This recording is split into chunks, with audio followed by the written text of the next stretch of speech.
മുൻപുണ്ടായ രണ്ട് പരാതികളിലും വലിയ രീതിയിൽ പാളിച്ചകൾ പ്രത്യേക അന്വേഷണ സംഘത്തിന് ഉണ്ടായി എന്നുള്ള കാര്യം വ്യക്തമാണ്. അതുകൊണ്ട് തന്നെ ഈ മൂന്നാമത്തെ പരാതിയിൽ ഒരു തരത്തിലും ഒരു പാളിച്ചയോ ഒരു വീഴ്ചയോ അന്വേഷണ സംഘത്തിൻ്റെ ഭാഗത്തുനിന്ന് ഉണ്ടാകരുത് എന്ന കൃത്യമായ ബോധ്യത്തിൻ്റെ അടിസ്ഥാനത്തിലാണ് അവർ ഈ പരാതിയുമായി ബന്ധപ്പെട്ടുള്ള തെളിവുകൾ ശേഖരിച്ചതും ഒപ്പം തന്നെ അതിൻ്റെ കൂടുതൽ നടപടികളിലേക്ക് കടക്കുകയും ചെയ്ത കഴിഞ്ഞ ബുധനാഴ്ചയാണ് ഇത് സംബന്ധിച്ചുള്ള നിർണായകമായിട്ടുള്ള മൊഴി AGG പൂങ്കുഴലി ഈ പരാതിക്കാരിയിൽ നിന്ന് വീഡിയോ കോൺഫറൻസിലൂടെ വിദേശത്തുള്ള ഈ ഒരു പരാതിക്കാരിയിൽ നിന്ന് വീഡിയോ കോൺഫറൻസിലൂടെ രേഖപ്പെടുത്തുന്നത്. അതിനുശേഷം ആ തെളിവുകളുടെ അടിസ്ഥാനത്തിൽ കഴിഞ്ഞ കുറച്ച് ദിവസങ്ങളായി ഇതിൻ്റെ പണിപ്പുരയിലായിരുന്നു SIT എന്നുള്ളത് തന്നെയാണ്. അതിനുശേഷം കൃത്യമായ രീതിയിൽ അവർ അന്വേഷണം ഏകോപിപ്പിച്ചു. ഒരു തരത്തിലും ഈ വിവരങ്ങൾ ചോർന്നു പോകാതെ പ്രത്യേകം അത് അന്വേഷണ സംഘം ശ്രദ്ധിച്ചു എന്നുള്ളതാണ്. മുൻകാലങ്ങളിലൊക്കെ ഉണ്ടായിട്ടുള്ള സംഭവവികാസങ്ങൾ നമുക്കറിയാവുന്നതാണ്. പലതരത്തിലും ഈ അന്വേഷണ സംഘത്തിലുള്ള ഉദ്യോഗസ്ഥർ തന്നെ രാഹുൽ മാങ്കൂട്ടത്തിന് ഈ കൃത്യമായി വിവരങ്ങൾ ചോർത്തി നൽകിയതാണ്. അതുകൊണ്ട് തന്നെ രാഹുലിന് ഈ മുൻകൂർ ജാമ്യം അപേക്ഷിക്കാനുള്ള ഒരു കാലതാമസം, അതിനുള്ള ഒരു സമയം ലഭ്യമാവുകയും ഒപ്പം തന്നെ രാഹുലിന് അവിടെ നിന്ന് രക്ഷപ്പെട്ട് ഓടാനുള്ള ഒരു സാഹചര്യം ഒക്കെ കൊടുക്കുകയും ചെയ്തു എന്നുള്ളത് നമ്മൾ കാണുകയും ചെയ്തതാണ്. അതുകൊണ്ട് തന്നെയാണ് ഇപ്പോൾ കൃത്യമായ പഴുതടച്ച ഒരു നീക്കം വളരെ കുറച്ച് ഉദ്യോഗസ്ഥർ മാത്രം, അതായത് വിശ്വസ്തരായിട്ടുള്ള വളരെ കുറച്ച് ഉദ്യോഗസ്ഥർ മാത്രം അടങ്ങിയ ഒരു സംഘത്തെ രൂപീകരിക്കുന്നു. ആ സംഘം കൃത്യമായി ഏൽപ്പിച്ച പണിയെടുത്തു എന്ന് തന്നെയാണ് നമുക്ക് കരുതേണ്ടിയിരിക്കുന്നു. അങ്ങനെ ഇന്നലെ രാവിലെ അവർ പാലക്കാട്ടേക്ക് എത്തുന്നു. രാഹുൽ മാങ്കൂട്ടത്തിൽ ഇന്നലെ പാലക്കാട്ടുണ്ടായിരുന്നു, വിവിധ പരിപാടികളിൽ പങ്കെടുക്കുന്നുണ്ടായിരുന്നു MLA എന്ന നിലയിൽ. ഒപ്പം തന്നെ ക്ഷേത്ര സന്ദർശനവും ഒക്കെയായി അതിൻ്റെ ദൃശ്യങ്ങളും അതിൻ്റെ ചില ഫോട്ടോകളും ഒക്കെ MLA തന്നെ അദ്ദേഹത്തിൻ്റെ ഫേസ്ബുക്ക് പേജിലൂടെ പങ്കുവയ്ക്കുകയും ചെയ്തതാണ്. അപ്പോൾ കൃത്യമായി രാവിലെ അന്വേഷണ സംഘം കൃത്യമായി പ്ലാൻ ചെയ്ത പോലെ തന്നെ പാലക്കാട്ടത്തെത്തുന്നു. അതിനുശേഷം KPM ഹോട്ടലിലാണ്, അതായത് ഈ കഴിഞ്ഞ രണ്ട് പരാതികളുടെയൊക്കെ അടിസ്ഥാനത്തിൽ പിന്നീട് മുൻകൂർ ജാമ്യം നേടിയതിനു ശേഷം രാഹുൽ മാങ്കൂട്ടത്തിൽ പാലക്കാട് എത്തിയതിനു ശേഷം അതിനു മുമ്പ് താമസിച്ചിരുന്ന ആ ഫ്ലാറ്റ്, അവിടുത്തെ പ്രതിഷേധങ്ങളൊക്കെ, അതായത് അവിടുത്തെ മറ്റ് ആളുകളൊക്കെ വലിയ പ്രതിഷേധം ഉയർത്തിയിരുന്നു. രാഹുൽ ഇവിടുന്ന് ഒഴിഞ്ഞു പോകണമെന്നുള്ള ആവശ്യമൊക്കെ ഉയർത്തുകയും ചെയ്തു. അതിൻ്റെ അടിസ്ഥാനത്തിൽ പാലക്കാട്ടെ ആ ഫ്ലാറ്റ് രാഹുൽ മാങ്കൂട്ടത്തിൽ ഒഴിഞ്ഞിരുന്നു. പിന്നാലെയാണ് അതിനുശേഷം എപ്പോൾ പാലക്കാട്ടേക്ക് എത്തിയാലും KPM ഹോട്ടലിനെ കുറിച്ച് നമുക്കറിയാവുന്നതാണ്. വളരെ വിവാദമായ ഒരു ഹോട്ടൽ കൂടിയാണ്.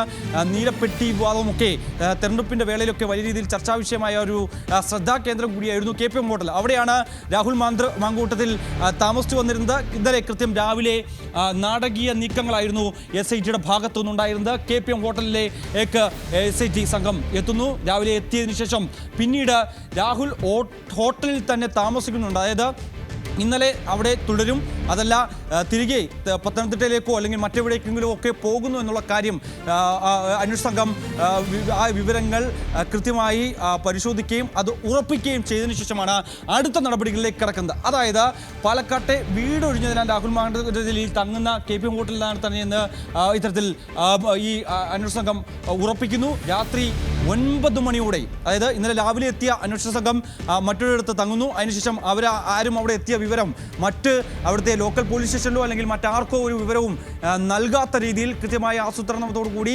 കൃത്യമായി പ്ലാൻ ചെയ്ത പ്രകാരം തന്നെ SIT അവിടെ എത്തുന്നു. അതിനുശേഷം രാത്രി 9 മണിയോടുകൂടി SIT സംഘം ഹോട്ടലിലെത്തുന്നു. അപ്പോഴും അവർ പ്രത്യേകം ശ്രദ്ധിക്കുന്നുണ്ട്, അതായത് ഒരു തരത്തിലും തങ്ങളെ ആരും തിരിച്ചറിയാൻ പാടില്ല. ആ സമയത്ത് രാഹുലുണ്ടോ അല്ലെങ്കിൽ രാഹുലിൻ്റെ ഈ 2002 നമ്പർ മുറിയിൽ രാഹുൽ തങ്ങുന്നു എന്ന് ഉറപ്പിക്കുകയും ചെയ്യുന്നു. കൂടാതെ തന്നെ മറ്റാരെങ്കിലും ഈ വേളയിൽ അവിടെ ഉണ്ടോ എന്നുള്ള കാര്യം കൂടി അന്വേഷണ സംഘം പരിശോധിക്കുന്നു. രാഹുലിൻ്റെ റൂമിൽ മറ്റാരുമില്ലെന്ന് ഉറപ്പ് വരുത്തിയതിനു ശേഷമാണ് അടുത്ത നടപടിയിലേക്ക് SIT സംഘം കടക്കുന്നത്. ഹോട്ടലിൽ താമസിച്ച് നിരീക്ഷണം നടത്തുന്നു എന്നുള്ളതാണ്. അതായത് രാഹുലിൻ്റെ റൂമിന് തൊട്ടടുത്തായി സംഘം ഒരു റൂം എടുക്കുന്നു.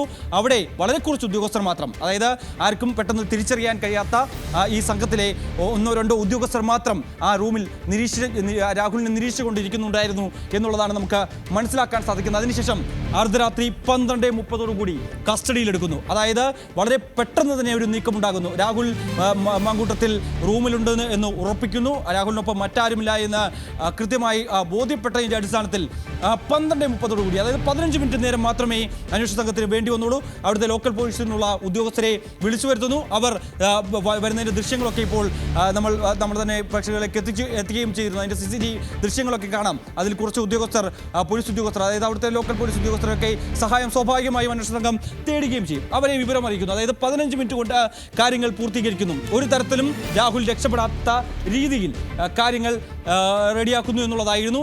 ആ രീതിയിൽ അറസ്റ്റ് 12 കൂടി രേഖപ്പെടുത്തി വാർത്ത പുറത്ത് അറിയും മുമ്പ് രാഹുലുമായി സംഘം ജില്ല വിടുന്നു എന്നുള്ളതാണ് ഏറ്റവും പ്രധാനപ്പെട്ട കാര്യം. അതായത് ഒരു തരത്തിലും മറ്റാരെയും വിവരം അറിയിക്കാതെ വളരെ രഹസ്യമായി കൃത്യമായി പ്ലാൻ ചെയ്തതിൻ്റെ അടിസ്ഥാനത്തിൽ മുൻ പരാതികളിൽ ഉണ്ടായ പാളിച്ചകൾ ഈ കേസിൽ ഒരു തരത്തിലും ഉണ്ടാകരുത് എന്ന ദൃഢനിശ്ചയം ജി പൂങ്കുഴലിക്കും ഒപ്പം തന്നെ സംഘത്തിനും ഉണ്ടായിരുന്നു. അതുകൊണ്ട് തന്നെ ഈ കൊടും ക്രൂരത നടത്തിയിട്ടുള്ള ഒരു ജനപ്രതിനിധിയായിട്ടുള്ള രാഹുൽ മാങ്കൂട്ടത്തിൽ ഈ കേസിലെങ്കിലും പിടിക്കപ്പെടണം. മറ്റ് 2 കേസിലും ഉണ്ടായ പാളിച്ചകൾ മൂലം കോടതിയിൽ നിന്ന് പരിരക്ഷ ഉണ്ടായെങ്കിൽ പോലും ഈ കേസിലുണ്ടാകാൻ പാടില്ല. കാരണം ഈ കേസിലും സമാനമായ രീതിയിലുള്ള ഒരു രീതി ഉണ്ടായാൽ അത് മറ്റു പരാതിക്കാരെ കൂടി ബാധിക്കുമെന്നുള്ളതാണ്. അവർ പരാതി നൽകാൻ മുൻപോട്ട് വരാത്ത ഒരു സാഹചര്യം ഉണ്ടാകുമെന്നുള്ള ഒരു വിലയിരുത്തലുണ്ട്. പ്രത്യേകിച്ച് നമുക്കറിയാം ആദ്യ പരാതി വന്ന വേളയിലൊക്കെ വ്യാപകമായ രീതിയിലുള്ള സൈബർ ആക്രമണം, ഇരയുടെ ഫോട്ടോ അടക്കം പ്രചരിപ്പിക്കുന്നു. അങ്ങനെ സൈബർ ഇടങ്ങളിൽ വ്യാപകമായ പ്രചരണം നടക്കുന്നതിൻ്റെ ആ ഒരു ട്രോമയിലേക്ക് കൂടി ഈ പരാതിക്കാരിയൊക്കെ പോകുന്ന ഒരു സ്ഥിതിവിശേഷം ഉണ്ടായി നമ്മൾ കാണുകയും ചെയ്തതാണ്. അതുകൊണ്ട് തന്നെ 2ാം പരാതിക്കാരിയുടെ കാര്യങ്ങൾ വരുമ്പോഴും സമാനമായ രീതിയിൽ അതൊരു വ്യാജ പരാതിയാണ് എന്ന് പോലും പറഞ്ഞു വെക്കുന്ന തരത്തിലേക്ക് കാര്യങ്ങൾ എത്തുകയും ചെയ്യുന്നു. ആ 2 കേസിലും കോടതിയിൽ നിന്ന് പരിരക്ഷ ലഭിച്ചതോടുകൂടി ചില പരാതിക്കാർ അല്ലെങ്കിൽ രാഹുൽ മാങ്കൂട്ടത്തിന് ഇരയായവർ, അതായത് രാഹുൽ മാങ്കൂട്ടത്തിൻ്റെ ക്രൂരതകൾക്ക് ഇരയായിട്ടുള്ള പെൺകുട്ടികൾ സ്വാഭാവികമായും മടിക്കും. കാരണം തങ്ങൾ രാഹുലിനെതിരെ കൊടിയ പീഡനങ്ങൾ, രാഹുലിൻ്റെ ഭാഗത്ത് നിന്ന് കൊടിയ പീഡനങ്ങൾ ഏറ്റുവാങ്ങേണ്ടി വന്നു, കൊടിയ ക്രൂരതകൾ ഏറ്റുവാങ്ങേണ്ടി വന്നിട്ടുണ്ട്. ആ കഷ്ടതയിലൂടെ കടന്നു പോകുമ്പോൾ വീണ്ടും ഞങ്ങളൊരു പരാതിയുമായി മുന്നോട്ട് വന്നാൽ സൈബർ ഇടങ്ങളിൽ തങ്ങളെ ആക്രമിക്കും, തങ്ങളുടെ ഫോട്ടോകൾ പങ്കുവയ്ക്കും, തങ്ങളുടെ പേര് വിവരങ്ങൾ, തങ്ങളുടെ വീട്ടുകാരുടെ വിവരങ്ങളൊക്കെ പങ്കുവെച്ചുകൊണ്ട് വലിയ ആക്രമണം അവിടെ നിന്നും നേരിടേണ്ടി വരുമെന്നുള്ള ഒരു ആശങ്ക അതുതന്നെയായിരുന്നു ഇതിൽ ഏറ്റവും പ്രധാനപ്പെട്ട കാര്യമെന്ന് പറയുന്നത്. അതുകൊണ്ട് തന്നെ ഈ പരാതിയിൽ 3ാമത്തെ പരാതിയിൽ പഴുതടച്ചുള്ള അന്വേഷണം കാഴ്ചവെച്ചുകൊണ്ട് കൃത്യമായി അന്വേഷണ സംഘം മുന്നോട്ട് പോയതിൻ്റെ അടിസ്ഥാനത്തിൽ തന്നെയാണ് രാഹുൽ മാങ്കൂട്ടത്തിനെ അറസ്റ്റ് ചെയ്യാനും കൂടുതൽ നടപടികളിലേക്ക് കടക്കാനും സാധിച്ചെന്നുള്ളതാണ്. അതായത് മുൻകൂട്ടി പ്ലാൻ ചെയ്ത പോലെ തന്നെ 12:30 കൂടി അറസ്റ്റ് രേഖപ്പെടുത്തുന്നു. പുറം ലോകത്തൊരാൾ പോലും അറിയാതെ അന്വേഷണ സംഘം രാഹുൽ മാങ്കൂട്ടത്തിലുമായി കടന്നു. അതായത് ജില്ല വിട്ട് പത്തനംതിട്ട എയർ ക്യാമ്പിലേക്ക് വരുന്നു എന്നുള്ളതാണ്. ഇങ്ങനെയായിരുന്നു കഴിഞ്ഞ ദിവസത്തെ ഒരു അന്വേഷണ സംഘത്തിൻ്റെ നടപടിക്രമം എന്നുള്ളതാണ്. എന്തായാലും ഇനി മറ്റു നടപടികളിലേക്ക് കടക്കുകയാണ്. വൈദ്യപരിശോധന അടക്കമുള്ള നടപടികൾ, അതിനുശേഷം മജിസ്ട്രേറ്റ് മുമ്പിൽ ഹാജരാക്കുക എന്നുള്ളതാണ്. ഏതൊക്കെ വകുപ്പുകളാണ് ഈ രാഹുൽ മാങ്കൂട്ടത്തിനെതിരെ ചുമത്തിയിരിക്കുന്നതെന്ന് കൂടി നമുക്ക് വ്യക്തമാകേണ്ടിയിരിക്കുന്നു. മുൻ പരാതികളിൽ ബലാത്സംഗം അടക്കമുള്ള ഗർഭചിത്രത്തിന് നിർബന്ധിക്കുക എന്നടക്കമുള്ള വളരെ പ്രധാനപ്പെട്ട വകുപ്പുകളാണ് ചുമത്തിയിരുന്നുവെങ്കിൽ ഈ കേസിൽ സാമ്പത്തിക ചൂഷണം, അതായത് ഈ യുവതിയുടെ കഴിക്കുന്ന ഏകദേശം ഏതാണ്ട് ഒരു 1.5 കോടിയോളം രൂപ രാഹുൽ തട്ടിയെടുത്തു എന്നാണ് പറയുന്നത്. പല ആവശ്യങ്ങളുമായി ബന്ധപ്പെട്ട്, അതായത് കല്യാണം കഴിഞ്ഞാൽ നമുക്ക് താമസിക്കാൻ ഒരു ഫ്ലാറ്റ് വേണം, ആ ഫ്ലാറ്റ് വാങ്ങുന്നതിന് വേണ്ടിയുള്ള പണം, മറ്റ് ഈ പറയുന്ന പോലെ കൂടുതൽ വില കൂടിയ വസ്ത്രങ്ങൾ, വില കൂടിയ ചെരുപ്പുകൾ, വില കൂടിയ മറ്റ് വസ്തുക്കളൊക്കെ വാങ്ങിക്കുന്നതിന് വേണ്ടിയുള്ള പണം ഈ യുവതിയിൽ നിന്നാണ് കൈക്കലാക്കിയിരുന്നതെന്നാണ് നമുക്ക് മനസ്സിലാക്കാൻ സാധിക്കുന്നത്. അങ്ങനെയുള്ള മൊഴിയും യുവതിയുടെ ഭാഗത്ത് നിന്ന് ഉണ്ടാവുകയും ചെയ്തിട്ടുണ്ട്. ഈ പണം എങ്ങനെ എത്തിയെന്നുള്ള ചോദ്യം സ്വാഭാവികമായുമുണ്ട്. അതായത് ഫെനി നൈനാൻ, ഈ രാഹുൽ മാങ്കൂട്ടത്തിൻ്റെ അടുത്ത അനുയായി, സന്തത സഹചാരി ആയിട്ടുള്ള ഫെനി നൈനാൻ്റെ അക്കൗണ്ട് വഴിയാണ് ഈ പണം കൈമാറിയിട്ടുള്ളത്. സ്വാഭാവികമായും ഇത്തരത്തിലുള്ള ചില സംശയങ്ങളുണ്ടാകാം. എന്തുകൊണ്ട് രാഹുൽ മാങ്കൂട്ടത്തിൻ്റെ അക്കൗണ്ടിലേക്ക് ഈ യുവതി പണം കൈമാറിയില്ല, ഫെനി നൈനാൻ്റെ അക്കൗണ്ടിലേക്ക് കൈമാറി എന്നുള്ളതിൽ നമുക്ക് പോലും ചിന്തിക്കാൻ പറ്റുന്ന ഒരു കാര്യം തന്നെയാണ്. അതായത് താനൊരു ജനപ്രതിനിധിയാണ്, തനിക്ക് ഇത്രയധികം പണം തൻ്റെ അക്കൗണ്ടിലേക്ക് വരുമ്പോൾ അത് അന്വേഷണത്തിന് വിധേയമാകും, അത് മറ്റൊരു തരത്തിലേക്ക് പോവുകയും ചെയ്യും. താനൊരു ജനപ്രതിനിധി ആയതുകൊണ്ട് തന്നെ വലിയ ആരോപണങ്ങൾക്ക് അത് വിധേയമാവുകയും ചെയ്യുമെന്നുള്ള സ്വാഭാവികമായിട്ടുള്ള ചില വാദങ്ങൾ രാഹുൽ നിരത്തിയിട്ടുണ്ടാകാം. ആ രീതിയിൽ തന്നെയായിരിക്കാം യുവതിയെ വിശ്വസിപ്പിച്ചതെന്നുള്ളതാണ്. തുടക്കം മുതൽ യുവതിയെ കൃത്യമായ രീതിയിൽ തൻ്റെ വലയിലാക്കുന്നതിന് വേണ്ടിയുള്ള എല്ലാ ശ്രമങ്ങളും രാഹുൽ മാങ്കൂട്ടത്തിൻ്റെ ഭാഗത്തുനിന്നുണ്ടായിരുന്നു. അതായത് ഇപ്പോൾ പുറത്തു വന്നിട്ടുള്ള ഈ 3 പരാതികളിലും സമാനമായ രീതിയിലുള്ള പാറ്റേൺ ആണ്. ഒരു സൈക്കോ കില്ലർമാരെയൊക്കെ നമ്മൾ കണ്ടിട്ടുണ്ട്. പല സിനിമകളിലുമൊക്കെ നമ്മൾ ഇത്തരത്തിൽ സൈക്കോ കില്ലർമാരെ പറ്റിയുള്ള കഥകളും അവരുടെ ഒരു രീതിയെക്കുറിച്ചുമൊക്കെ നമ്മൾ കാണുകയും ചെയ്തിട്ടുണ്ട്. അതേ രീതിയിൽ ഒരേ പാറ്റേൺ തന്നെ രാഹുൽ മാങ്കൂട്ടത്തിൽ ഈ യുവതികൾക്കെതിരെ പ്രയോഗിക്കുന്നു എന്നുള്ളതാണ്. അതായത് ക്രൂരമായി ബലാത്സംഗം നടത്തുക, അതിൽ താൻ ജനപ്രതിനിധി ആയതുകൊണ്ട് തന്നെ മറ്റുള്ളവർ തിരിച്ചറിയും. അതുകൊണ്ട് തന്നെ നമുക്ക് കാണണമെങ്കിൽ ഏതെങ്കിലും ഹോട്ടൽ റൂമിൽ പോയിരുന്ന് കാണാം. അവിടെ റൂം എടുക്കൂ. അതും ആ യുവതികളെ കൊണ്ട് തന്നെ റൂം എടുപ്പിച്ചുകൊണ്ട് അവിടെ വിളിച്ചു വരുത്തി ആദ്യം അവരെ അവിടെ എത്തിച്ചതിന് ശേഷം രാഹുൽ മാങ്കൂട്ടത്തിൽ അവിടെ എത്തുന്നു. തുടർന്ന് തന്നെ കടന്നാക്രമിച്ചുകൊണ്ട് ബലാത്സംഗം ചെയ്യുന്നു. അതും വളരെ ക്രൂരമായി. അത്തരത്തിൽ വലിയ അധിക്ഷേപങ്ങൾ, തെറിവിളികൾ അതൊക്കെ രാഹുൽ മാങ്കൂട്ടത്തിൻ്റെ ഭാഗത്തുനിന്ന് ഉണ്ടാകുന്നു എന്നുള്ളതാണ് യുവതികളൊക്കെ ഈ പുറത്തു വന്നിട്ടുള്ള പരാതികളുടെ അടിസ്ഥാനത്തിൽ അവർ തുറന്നു പറയുകയും ചെയ്യുന്നത്. മറ്റൊന്ന്, ഈ യുവതികളെ തൻ്റെ വലയിലാക്കുന്നതിന് വേണ്ടി എല്ലാ കാലത്തും ചെയ്തതുപോലെ തന്നെ ആദ്യം നൽകുന്നത് വിവാഹ വാഗ്ദാനമാണ്. താൻ വിവാഹം കഴിച്ചോളാം. ഇപ്പോഴത്തെ യുവതി പറയുന്നതനുസരിച്ച് തൻ്റെ ആദ്യ വിവാഹത്തിൽ ചില പ്രശ്നങ്ങൾ ഉണ്ടായിരുന്നു. ആ സമയത്താണ് രാഹുലുമായി താൻ പരിചയത്തിലാവുന്നത്. സോഷ്യൽ മീഡിയ വഴിയാണ് താൻ പരിചയത്തിലാവുന്നത്. അതിനുശേഷം ഈ ബന്ധം വേർപ്പെടുത്തുന്നതിന് വേണ്ടി എല്ലാ സഹായവും ചെയ്തു നൽകിയത്. അതായത് താൻ എപ്പോഴും ഉണ്ടാകുമെന്ന്, യുവതിക്കൊപ്പം ഉണ്ടാകുമെന്ന് വിശ്വസിപ്പിച്ചു. ആ രീതിയിൽ കാര്യങ്ങൾ രാഹുൽ കൈകാര്യം ചെയ്തിരുന്നു. അത് തന്നെ വിശ്വസിപ്പിച്ചു ബോധ്യപ്പെടുത്തിയതിനു ശേഷം ആ ബന്ധത്തിൽ നിന്ന് തന്നെ രാഹുൽ പറഞ്ഞതനുസരിച്ച് ആ ബന്ധം വേർപെടുത്തുന്നു. അതിനുശേഷം രാഹുലുമായി കൂടുതൽ അടുക്കുകയും ചെയ്യുന്നു. ഒപ്പം തന്നെ മറ്റൊന്ന് പറയുന്നത് അതായത് തൻ്റെ വീട്ടിൽ ഈ ബന്ധം സമ്മതിക്കണമെങ്കിൽ, അല്ലെങ്കിൽ ഈ വിവാഹം കൂടുതൽ എളുപ്പത്തിൽ നടക്കണമെങ്കിൽ നമുക്കൊരു കുഞ്ഞിനെ ആവശ്യമാണ്.